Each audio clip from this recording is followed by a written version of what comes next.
Day 2 suffer with विजय। खुद से मुलाकात अगर हो जाए तो क्या ही बात है। कई बार जीवन में क्या होता है ना कि जो हमने प्लान किया था उसके हिसाब से हम आगे नहीं बढ़ पाते तो मायूस हो जाते हैं। तो वो मुझे हमेशा वो कहानी याद आती है जब ऐसा कुछ होता है। तो कहानी एकदम शॉर्टकट में मैं कंप्लीट करता हूँ। एक गांव में राजा था, तो वो शिकार पे निकला था।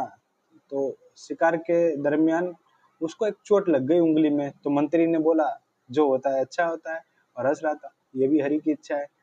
तो फिर राजा को आया गुस्सा। राजा ने बोला यार कैसा मंत्री है कि मुझे खून निकल रहा है और बोल रहा है अच्छा है। तो फिर उसने उसको जेल में बंद करवा दिया। तो जेल में जब गया तो मंत्री ने बोला ये भी हरि की इच्छा है। तो राजा बोला यार कैसा आदमी पागल होगा लगता है, छोड़ो।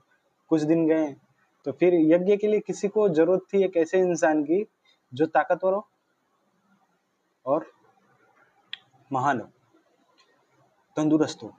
तो फिर वो लोग गए उस गांव में, पहुंचे जहाँ पे वो राजा था। तो लोगों ने बताया यहाँ पे तो राजा ही ताकतवर होता है। तो उसको लेने गए। जब उसको लेने गए तो पता चला उसकी उंगली कटी है। तो बोले इसको तो हम बलि के लिए नहीं कर सकते। अब दूसरा ताकतवर कौन होता है? मंत्री। तो बोले मंत्री कहाँ है? तो बोले मंत्री तो है ही नहीं यहाँ पे। तो फिर वहां से चले गए वो लोग। फिर राजा तुरंत दौड़ के उसके पास गया, मंत्री के पास, और बोला आज मेरी जान बच गई, तूने सही बोला, हरि की इच्छा उंगली में लगी थी तो।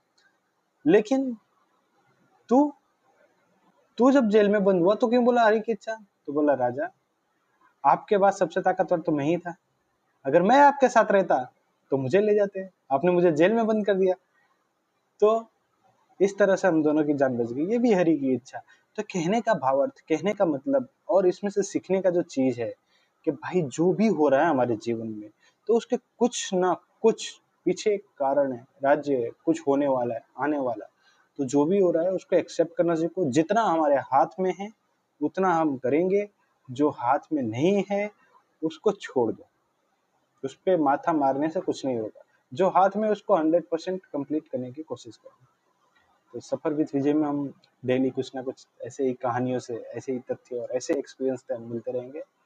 तो अभी के लिए आप सबका धन्यवाद।